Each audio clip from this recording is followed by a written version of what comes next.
aujourd'hui, j'en suis certain.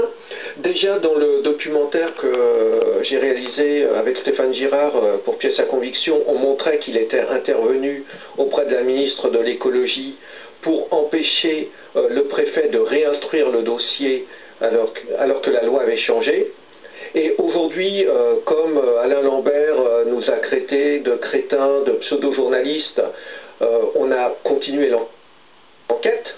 Et là, on a montré que Alain Lambert s'est rendu à l'Élysée en compagnie de Claude Dauphin et du sénateur de Caen, Garec, pour rencontrer un conseiller de Nicolas Sarkozy pour se plaindre du comportement du préfet et pour pousser le dossier.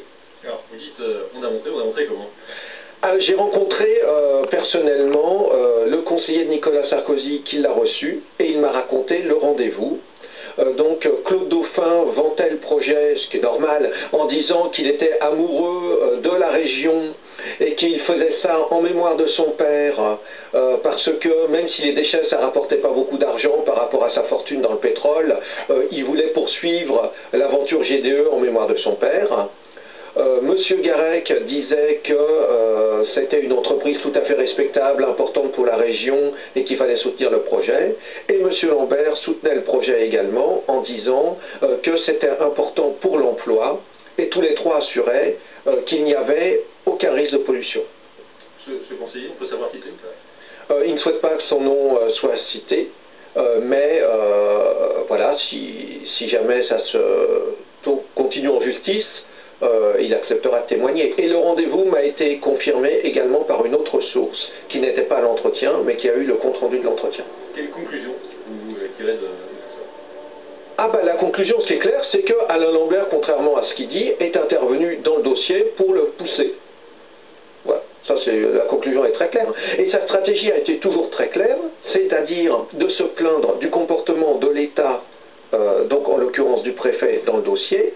Donc il a commencé par l'Élysée, donc c'était en janvier, le 13 janvier 2010, et ensuite il a poursuivi la même stratégie après cet échec à l'Élysée, en écrivant à la ministre de l'écologie pour empêcher le préfet de réinstruire le dossier. Et il a dit que c'était absolument pas une intervention dans le dossier, c'est faux, d'ailleurs il le dit bien. Je demande à la ministre de considérer cette lettre comme un recours hiérarchique, donc les mots sont forts, recours hiérarchique contre le préfet pour l'empêcher de réinstruire le dossier et lui demander de prendre l'arrêté de prescription. Ça explique le long silence dans notre reportage? Je pense que oui. Je pense que oui. Pour quelles raisons, selon Alain Lambert, aurait-il pu avoir intérêt à intervenir dans ce dossier? Pourquoi il soutient le dossier? Je veux dire, qui soutienne le dossier, qu'un responsable politique départemental soutienne un projet économique, aussi controversé soit-il, pourquoi pas?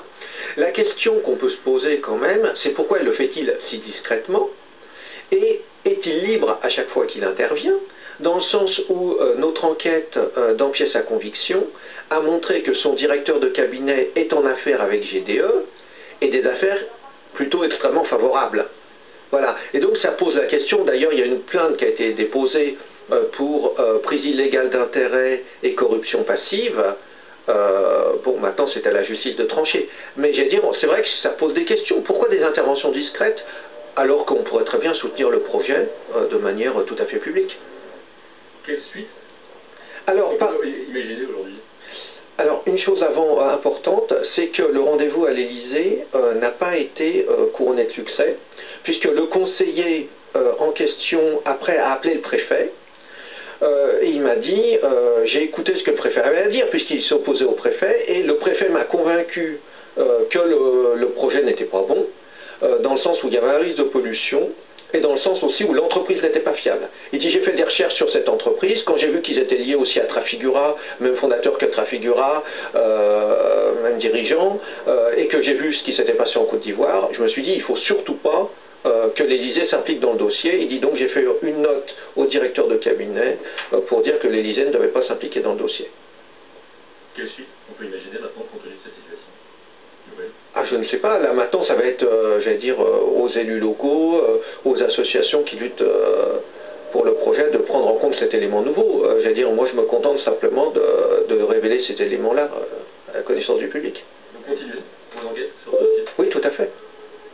Moi, je pense que c'est un dossier intéressant au niveau, j'allais dire, au niveau écologique, que voilà, c'est un dossier intéressant et qui a besoin, j'allais dire, d'être raconté, d'être porté à la connaissance du public.